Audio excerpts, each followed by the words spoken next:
Политичката борба на ВМРО ДПМН се сведува за луксус на раководството, а не за подобар стандард на народот, изјави синоќа во Штип претседателот на СДСМ Димитар Ковачевски на отварањето на изборниот штаб. За разлика од ВМРО ДПМН, кои не престанаа да работат за лични интереси, за луксузирање на тесното партиско раководство и за лечење на нивните лични фрустрации. Единствено тоа знаеа да го прават и тоа и ден денес го прават. Според Ковачевски, сведоштво за ова е огромната партиска зграда.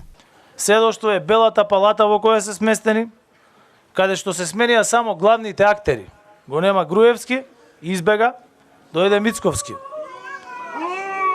И се друго кај нас, се друго во таа партија, се друго што тие го представуваат во државата кај нас, остана исто.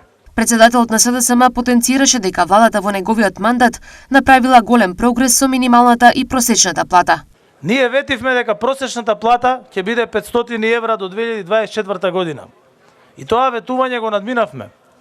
Денес просечната плата изнесува 650 евра, 40.000 денари. Тоа е за речиси 300 евра повеќе од тоа што било во нивно време.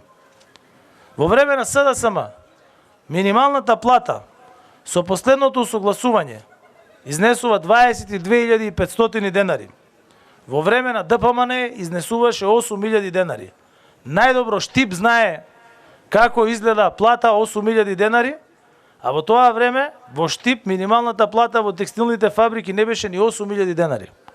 Ковачевски изјави дека е убеден во двојна победа на претстојните претседателски и парламентарни избори. Победа! Победа! Победа!